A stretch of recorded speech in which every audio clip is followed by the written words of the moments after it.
Welcome to the Old Time Radio Network Detective Stories, continuing America's love affair with private eyes. We now go back to the early days of radio and our imaginations with our feature presentation.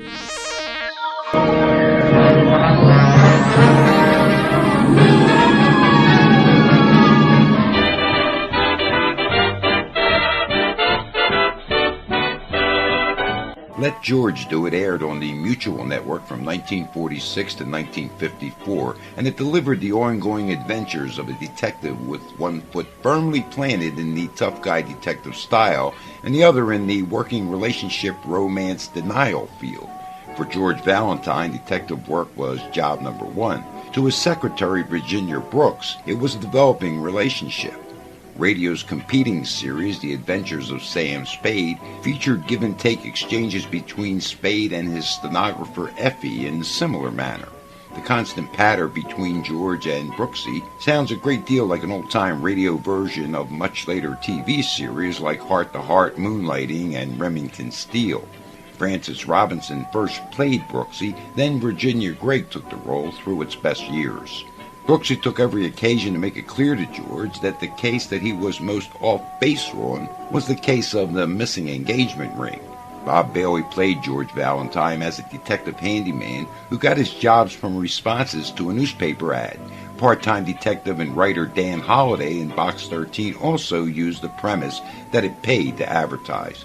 The shows followed the usual formats of crime caper shows with toughs, mysterious rendezvous, and people who aren't who they say they are. Let George Do is an excellent show in its own right, but it just so happened that it was the warm-up act for Bob Bailey's most masterful radio role, that of the man with the action-packed expense account, Dan Holliday, in Yours Truly, Johnny Dollar.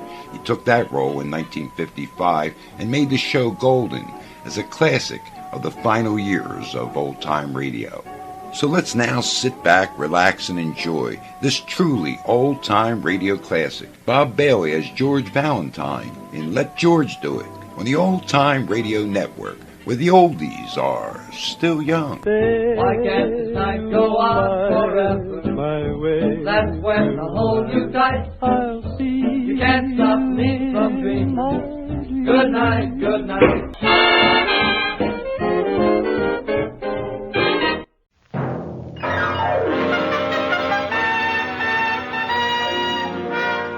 Standard of California invites you to Let George Do It. What's the quickest starting, smoothest running gasoline on the road today? Chevron Supreme. Faster pickup, too. Take a tip, friends, and fill up with Chevron Supreme at your nearest Chevron gas station, garage, or standard station. Start down the highway or in traffic, and you'll be thankful for a tank full of Chevron Supreme gasoline.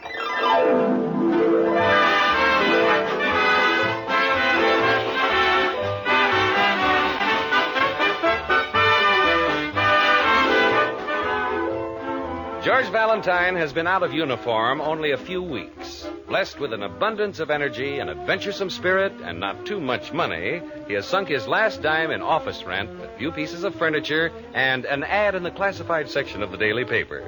An ad which reads, "Do you have a crime that needs solving? Do you have a dog that needs walking? Do you have a wife that needs spanking? Let George do it." Now, 3 days have passed, and George, sitting on his swivel chair with his feet up on the desk, is still anxiously waiting for a client. Suddenly, the door bursts open. Mr. Valentine? Yes? Mr. George Valentine? Yes, come right in. Have a seat. Oh, here, take this one. It's softer. Oh, thank you. Oh, don't mention it. Have a cigar? Huh? Oh, I'm sorry. You're too young. Wait a minute. Here, have a chocolate bar with almonds. Oh, thank you. Now then, what can I do for you? Well, I came to work for you. Work? Oh, I thought you were a client. Oh, no, sir. Well, that's all right. I'll get it. Hey, wait a minute. Good morning. Let George do it. How do you like that? Well, I can make an appointment for you. I'm Mr. Valentine's confidential assistant. That's nice to know. Well, if you're that close, then come right up, Mr. Winters. Goodbye, sir.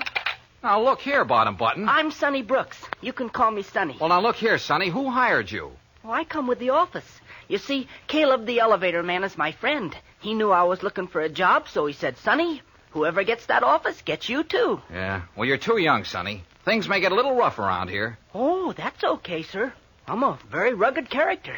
Now then, Mr. Winters will be here soon. Winters, the mystery writer? Yes, sir. Jonathan Winters. He just phoned. Oh. We can discuss my salary later. I'll go on the payroll as of today. Whether I like it or not, huh? Well, I have a feeling you're going to become very fond of me, sir. I grow on people. Yeah, like a wart. Okay, Sonny, call an employment agency and get me a secretary. Well, that won't be necessary, sir. Why? Don't tell me you type also. No, but my sister does. Your sister? Claire. She'll be here soon to start to work. Say, does your whole family go with this office? Well, I don't have much of a family. There's just Claire and me. Oh. Oh, well, that's tough, kid. But you're lucky. I haven't even got a sister. Tell you what. Maybe we can sort of look after each other. How about it, huh? Oh, that'll be swell, Mr. Valentine. I'll be glad to take care of you, sir. You're okay, Sonny. Well, you like Claire, too. She's prettier than I am. Oh, perfect. It doesn't matter if she can type or take dictation, just so she's prettier than you are. Mr. Valentine? Oh, yes, Mr. Winters. Come right in. Mr. Valentine, I'm here because... Oh, it doesn't matter what the job is, Mr. Winters. I'm your man. Just throw your problem in my lap, and I'll come up with the right answer. Mr. Valentine, I'm about to be murdered. Now, don't take it too seriously. A lot of people... Murdered? Murdered? You're joking, I hope. I'm not joking. Oh, well, that's a little out of my line, Mr. Winters. I mean, that is... Well, Mr. Valentine, I have been murdered. Suffering cats. Oh, well, don't stand there, Sonny. Do something. Call somebody. The police, the fire department. Yeah, I'll get a doctor. And Sonny. Yeah, Mr. Valentine? Don't get excited. Look at me. I'm perfectly cool.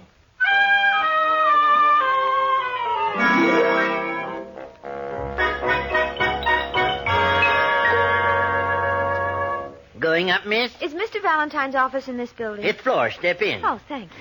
You're Claire, ain't you? Why, how did you Oh, know? family resemblance. You look like Sonny. Nice boy, Sonny. I think so. Of course, I'm prejudiced. You know what sisters are like. Yes, I'm the same way about Georgie. Georgie? You don't mean Mr. Valentine? Of course I do. Known him for years. Used to work for his father. Georgie and me got to be good friends on account of his curls. Curls? He must have been all of 4 years. Had the prettiest long curls you ever did see. Really? Yes, I talked his ma into having them cut off. Oh. Georgie and me have been close friends ever since. I can understand that. Hey, you going to go to work for him? Well, I'm going to apply for the job. Well, you keep an eye on him, hear me? Well, You know, that boy never thinks to eat unless someone reminds him. Oh, this is the 5th floor. Oh. And don't let his talk fool you. He tries to act hard-boiled, but I know Georgie. Underneath it all, he's still a little boy with them pretty long curls. The first door to your left. Oh, there he is now. Caleb, get a doctor up here right away. Eye, ear, nose, or stomach? I don't care. Just get a doctor. I'll get Dr. Mack. He took very good care of you that time you had that cold, remember? Mr. Valentine. Well? Is anything wrong? Oh, no, nothing trifling. Now, run along, sweetheart. And if you're a client, come back tomorrow, will you? I'm Claire Brooks, Sonny's sister. Yeah, we'll come back tomorrow. Mr. Valentine. Well? You're going to interview me for the job whether you like it or not. I spent 10 cents on bus fare to come here. Look, here's a dime. Now be a good girl and beat it. I certainly will. I wouldn't work for you if you offered me $1,000 a week to sit behind a desk and do nothing but powder my nose. You could stand a little powder at that. Oh, you... Wait a minute. You had any experience as a secretary? Of course. Can you mend socks? Men's socks. Iron shirts, sew buttons, cook breakfast over a can of Sterno? Mr. Valentine, are you looking for a secretary or a wife? Oh, a secretary. I'm still a bachelor. Knock on wood. Had one close call, though, but I got away from her. Lucky guy. Lucky girl. Say, you're all right. Okay, you're hired. Thank you. I'll give you back that dime. What about salary? Well, we'll discuss that after I collect my first client. How do I know you'll ever get a first client? My first client? Oh, I've got one now. I don't know what I'm going to do with him, but I've got him. Come on in and see for yourself. That gentleman stretched out on the floor is my first... Sonny! Yeah, Mr. Valentine? Where is he? Where's the body? Where's Mr. Winters? Suffering cats, Mr. Valentine. He's gone.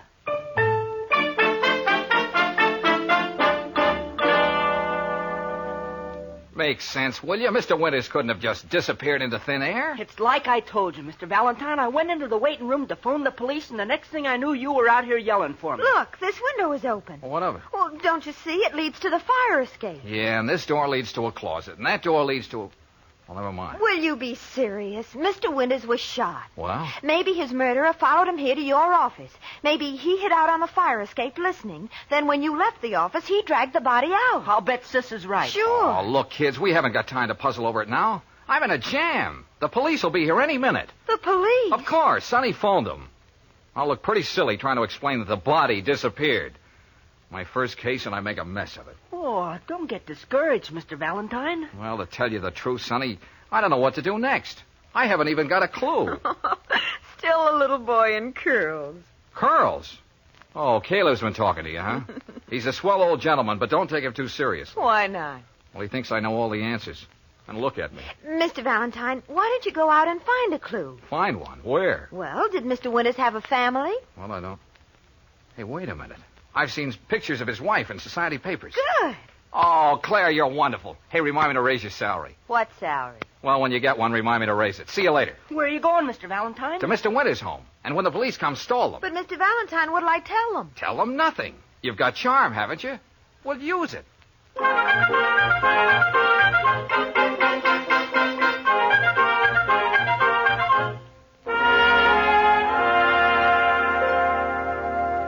Mr. Valentine, I've got to know. What do you think happened to my husband? Now, just take it easy, Mrs. Winters. Oh, I was afraid something would happen to him. Why? Well, he was so worried. I thought it was because his writing wasn't going too well. He hadn't been able to write anything in a long time. Oh, your husband is the famous mystery writer, isn't he? Yes. Yeah, I've read some of his stuff. The Case of the Body in the Bathtub, Murder Has the Hiccups. And this is his study. Oh. Say, quite a layout. What are all these papers? His manuscript. He was working on The Lost Corpse. The Lost Corpse. Cute title. Oh, it wasn't coming easy. He knew it had to be good, or it'd mean the end of... Mr. Valentine, what are you looking for in that wastepaper basket? Well, I don't know exactly. I just got a hunch. I want the truth. Was he murdered? Relax, Mrs. Winters, relax. The very best man in town is on the job. Who? Who? Well, me, of course. Is this The Lost Corpse? Put that manuscript down. Don't look at it. Why not? Oh, I'm sorry. Just a superstition. Jonathan never wanted anyone to read what he was working on. Oh. Then, of course, you haven't read this. No, certainly not. Did your husband have any domestic trouble? Domestic trouble? Jonathan was devoted to me. Was? Why the past tense? Well, I don't know what I'm saying. Mrs. Winters? Yes, what is it? There's a policeman downstairs. He wants to talk to you. A policeman? I'll be right down. Yeah, well, look, Mrs. Winters, you haven't seen me, understand? But why? Your husband trusted me. Why don't you try it? Well, all right, Mr. Valentine. Look, any way I can get out of here without going down the stairs? Yes, that door leads to my husband's private elevator. It'll take you to the back entrance. Say, he thought of everything. He liked to come and go without disturbing the rest of the household. A clever man. Okay, Mrs. Winters, I'll get in touch with you tomorrow. Tomorrow? You mean you'll have news for me? Well, maybe it'll be news to you. And then again, Mrs. Winters, maybe it won't.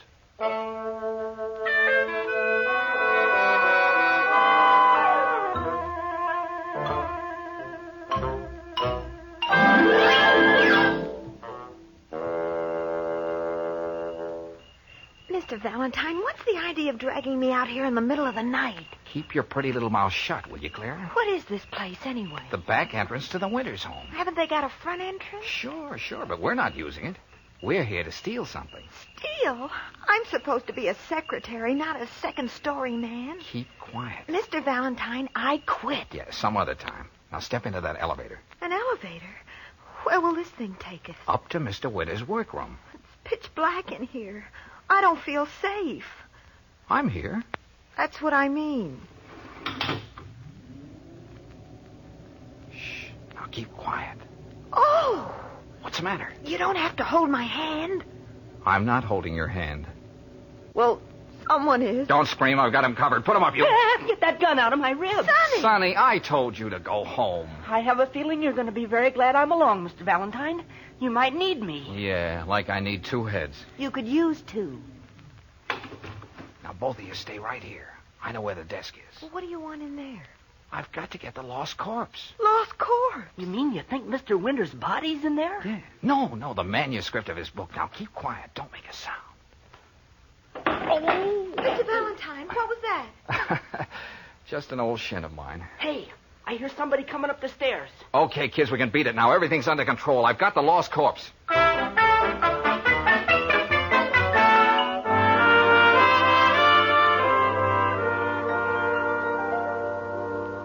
Is it a good story, Mr. Valentine? Mm-hmm. Why aren't you going to let us read it? Mrs. Winters wouldn't approve. Oh, what's she like? Is she attractive? Never mind, Mrs. Winters. What about the lost corpse? Well, it's a very unusual story about a man and his wife. How original. The wife would like to give him the gate, but she hasn't any money of her own. Mm-hmm. However, she stands to collect a lot if her husband ever kicks the bucket. Is there a murder? Natch. The husband is shot, but he manages to make his way to a private investigator's office. Huh? Is that in the story? Sure. But that's what Mr. Winters did. The husband tells the investigator he's about to be murdered. Hey, that's what he told you. Then he collapses. When the investigator steps out of his office, the wounded man disappears. Just like Mr. Winters did. Well, that's what actually happened. It is? Well, what do you know about that? Well, go on, Mr. Valentine. Then what? Well, later the guy returns to his wife, and he says, "You thought you killed me, but I'm not dead yet. You... Yes, go on. Well, that's all. That's as far as Mr. Winters got with his story. No wonder Mrs. Winters didn't want you to read it. It's a story of their life. It shows she's guilty. She killed her husband. Georgie. Say, Georgie. Oh, yeah, Caleb, what do you want? Where's Mrs. Winters? Is she all right now? Mrs. Winters? What are you talking about? Well, I left her in your waiting room. She came to see you. Oh, when was this? A few minutes ago. She acted kind of funny, like maybe she was sick. Come on. There's not a sign of her. Caleb, are you sure you left Mrs. Winters here in my waiting room? Mr. Valentine, look, on the table. A woman's purse. With initials on it, M.W. M.W. Marcia Winters. Sure. Do you think the same thing happened to her, Mr. Valentine? Someone followed her here and hid out on the fire escape? No, I don't think so. She heard us talking. She knew we thought she was guilty. Oh, of course. All right, Caleb, thanks a lot. Well, that's all right, Georgie. Call me if you need any help. Say, how are you two at playing games? Games at a time like this? Look, Sonny, you be Sonny. I'll be George Valentine. And Claire, you be Mr. Winters. What? Now, Claire, step outside the office. Give us a few minutes, then come in and say you expect to be murdered. Oh, I get it. You want to reenact the crime. Haha, smart boy. Okay, Claire, get going. First I'm a second story man, and now I'm an actress. I quit. Oh, go on. Claire, be a good sport. Humor me. I said I quit. Yeah, well, we haven't got time now. You can quit tomorrow. Oh, all right. But you can think of the silliest thing. Now what'll we do, Mr. Valentine? Huh? Just exactly what we did when Mr. Winters first stepped into this office. Okay, Claire, come on in. I don't think she heard you. All right, Claire, we're ready. What's the matter with her? I'll get her. Claire, you can come in now. Claire, where is she? Suffering cats. What a mess. Now my sister's disappeared.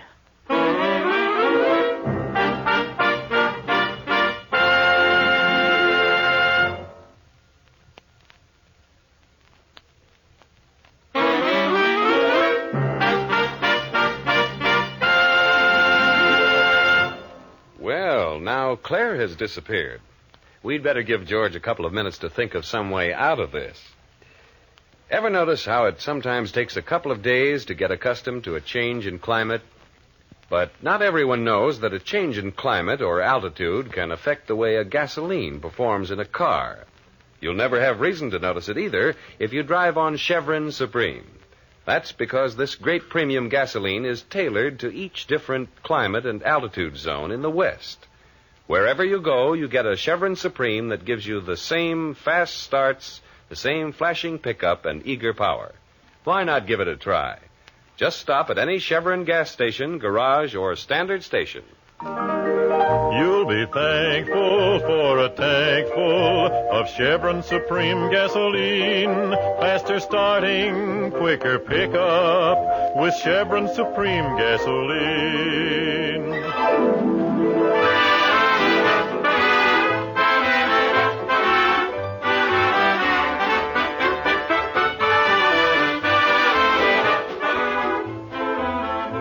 Well, George doesn't seem to have gotten very far in his solution of this case. First, a murdered man disappeared from right under his nose. Then the murdered man's wife mysteriously departed, and now his secretary has vanished into thin air. Are you just going to sit here in your office, Mr. Valentine? Aren't you going to do anything? She's my sister. She's the only sister I've got. No, take it easy, Sonny. If I thought anything had happened to Claire, I'd be out searching every house in this town. Well, then where is she? Well, she couldn't take it, that's all, so she quit, walked out on us. I can't say I blame her. That doesn't sound like Claire. Georgie? Yeah, Caleb? You haven't had your dinner yet. Don't you think you better go out and get something to eat? Oh, not now, Caleb. You could leave by the fire escape. The fire escape? A police car just stopped in front. Oh. Suffering cats, the police. Get yourself a nice, juicy steak. Yeah, that's just what I'll do. Come on, Sonny.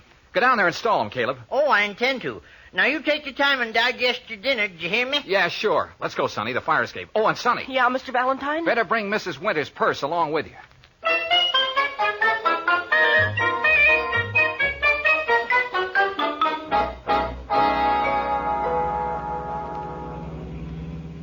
Excuse me, Mr. Valentine, but aren't you going to stop and get something to eat? Yeah, that's the trouble with women. As soon as the going gets a little tough, they walk out on you. Didn't you promise Caleb you'd get yourself a steak? Boy, a big, beautiful steak. But you're right, Sonny. She is. She is, sir? Much prettier than you. Mr. Valentine, if we're not going to eat, we can't just drive around all night.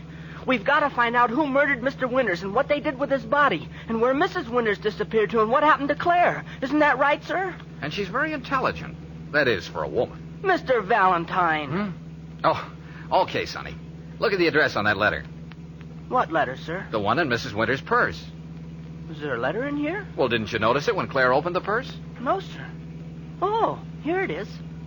It's addressed to Mrs. Marcia Winters, 300 Pepper Tree Lane, Cedarhurst. Uh-huh. Hey, that's in the country. Yeah, they must have a country home, too. Cedarhurst. Yeah, that's out on Highway 6, right near you. Hey, we're on Highway 6. We're headed toward Cedarhurst now. Brilliant deduction, Sonny. I'll increase your ration of bubble gum.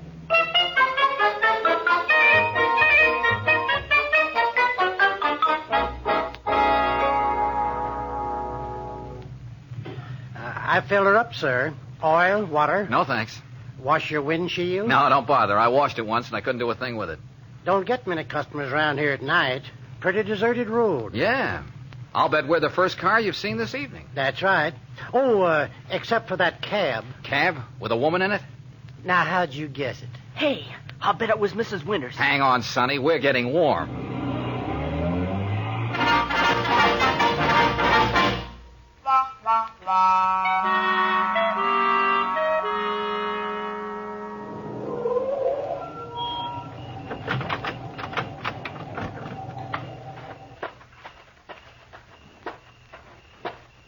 Is this it, Mr. Valentine? Now, careful. Don't make any noise. There's a light inside the cabin. And a woman. See her moving around? Oh, yeah. I can make out her shadow now. All right, Sonny, you stay out here. Mr. Valentine. I'm sorry, Sonny, but there may be trouble. I can't let anything happen to you. Oh, but I'm in this with you. Look, don't you remember? I was going to look out for you. Yeah, but you may need me. Jeepers, Mr. Valentine. All right, Sonny, you win. But stick close to me, understand? Yes, sir. Are we going to just walk right in? No, of course not. That's no fun. What would they do in a mystery show? They'd climb in a window. Then we'll climb in a window.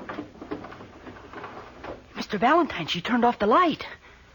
Shall I go in first? No, you get in back of me. Let me handle this. Yes, sir.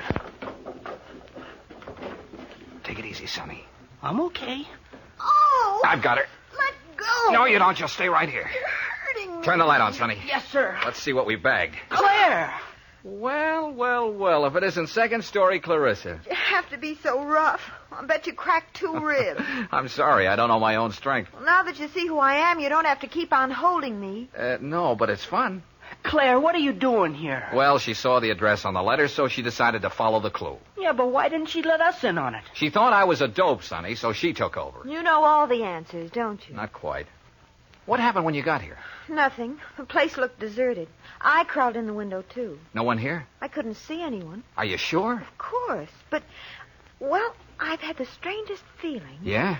As though someone's been watching me. Mm-hmm. Stay here with Sonny. I'll look around. Suffering cat, sis. You sure had me scared. Oh, I'm sorry, Sonny, but Mr. Valentine didn't seem to be making any effort to solve the case. Don't kid yourself. He just keeps things to himself. Well, everything seems to be in apple pie order. Hey, listen. Sonny, Claire, stand back there in the corner. I'll cover the door. Be careful, Mr. Valentine. Do I detect concern in your voice? Well, I don't want to see you get shot right in front of me. Then close your eyes. Good evening, Mrs. Winters. Oh, May I present my two assistants, Claire and Sonny Brooks? how did you know I'd come here? What do you want? Oh, just want to make talk. Mr. Valentine, you've got to believe me. I'm not like the woman in his story. I love Jonathan. Uh-huh. And you're the girl who never reads his manuscripts until they're finished. Well, Oh, go ahead. Turn me over to the police. I don't care what happens anymore. That's as good as a confession, Mr. Valentine. Well, I'm in no mood for confessions. Come on, we're going to play a little game. Oh, not again. Sonny, you keep an eye on Mrs. Winters. Now, don't let her leave. Don't worry. I won't try to run away. Okay, Claire, you're the wife in the Lost Corpse. More acting? I quit. Tomorrow. Now then, I'll be the husband of Mr. Winters' story. Here are some lines for you to read, Claire. You came all prepared, didn't you? Is this stuff that you wrote, Mr. Valentine? Well, of course. I'm a man of many talents. Now then, we'll skip to the part where I walk in wounded and say, "You thought you killed me, but I'm not dead yet." You think you can follow those lines? I can read, if that's what you mean. All set? Let's go. You thought you killed me, but I'm not dead yet. No, I didn't shoot you. I swear I didn't. But who'll believe you? The police? All the clues point to you. Do you mean... Yes, my dear. You wanted me out of the way. Well, you got your wish. I shot myself. I killed myself. But they'll think you're guilty. You'll pay for it. I'll get a doctor. Too late. Too late. Goodbye, my dear. Goodbye. Then I die. What a performance. I don't get it, Mr. Valentine. You wrote this ending for his story, is that it? Of course. What's a story without an ending? I'll tell you what Mr. Valentine is getting at. He's trying to prove that my husband shot himself. Shot himself in such a way that it would look as though I murdered him. Why would Jonathan do such a thing? He knew that I loved him. You don't have to put on an act for us, Mrs. Winters. Why don't you turn her over to the police? Now, just keep your shirt on, Sonny. And everybody stand where you are. Don't make a move. Understand? What are you going to do? You'll see. Mr. Valentine, why are you opening that door? Well, we're going to have some company. Company? Then somebody is hiding in here. Okay, you can come on now. Who are you calling? Hey, you mean the police are here? The police. You've set a trap for me. Come on out, Mr. Winters. Mr. Winters? How did you know I was hiding in there? Jonathan. Well, how'd you like my way of ending your story, Mr. Winters? It was very clever, Mr. Valentine. Oh, Jonathan, you're not hurt. You weren't shot. I'm terribly sorry you were worried, darling. Hey, I don't get this. Mr. Winters couldn't find an ending for his story, The Lost Corpse. But how did you know that? Searched his wastepaper basket, found it full of rejected endings. That's quite right. Finally, I decided to do just what the hero in my book did. So I went to Mr. Valentine. You see, I saw his ad in the paper. Said he could solve anything. Then, when he tried to go home and explain to you, Mrs. Winters, he saw the police there. So he came out here to hide. Right, Mr. Winters? Absolutely right. I knew I'd find him here. Then when I searched this cabin, I saw him hiding in the closet. Well, why didn't you say something? Oh, I wanted to put on a show for him. Oh, Jonathan. Oh, forgive me, darling. Well, come on, kids. They don't need an audience. Now, wait a minute, Mr. Valentine. I've got the ending to my story, thanks to you. And with all that publicity in the papers, it's sure to have a big sale. So, name your fee. Oh, well, I don't know, Mr. Winters. I haven't really thought about it. Say an even grand. Eh? Oh, yes. I'll send you a check in the morning. Oh, no hurry, no hurry. I just happen to have a pen and a blank check with me, though. As a matter of fact, here it is, all made out. Just needs your signature, Mr. Winters. Oh, yeah, yes, of course, well, certainly. Suffering cats, $1,000. There you are. Thanks. Well, let's go, kids. Good night, Mr. Winters, and if you ever get stuck again... I'll remember. Good night. Good night. Whew, what a day. Now I feel like collapsing. Sonny, come here and put your arm around me. Oh, sure, sis. Go away, Sonny. Let George do it.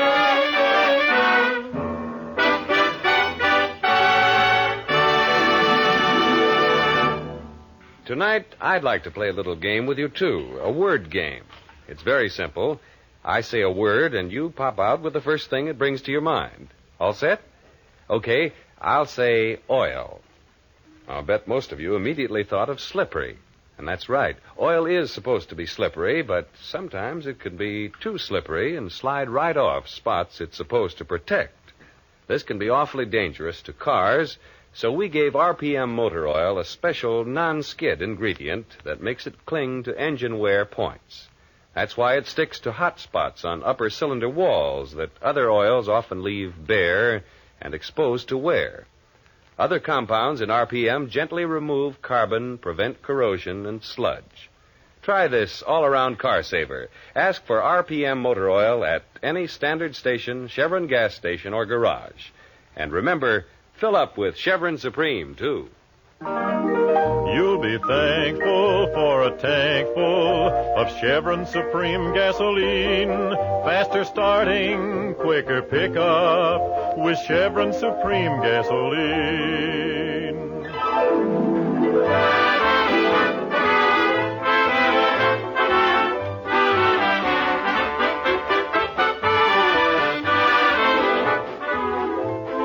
Next week at this time, George Valentine has a difficult problem thrust upon him. You'll probably hear him saying something like this. You're Mrs. Wentworth? The Mrs. Wentworth. Oh, yes, first family. Mr. Valentine, someone very close to me is in serious trouble. Oh, I see, Mrs. Wentworth. What's she done? Well, it's what she might do. You see, she picks up things. Picks up? Oh, a kleptomaniac. I want you to watch her closely. Follow her everywhere. Come to my house this evening and I'll explain. Good afternoon, Mr. Valentine. Good afternoon. Mr. Valentine. Yeah, Claire? Mr. Valentine, don't look now, but your fountain pen is gone.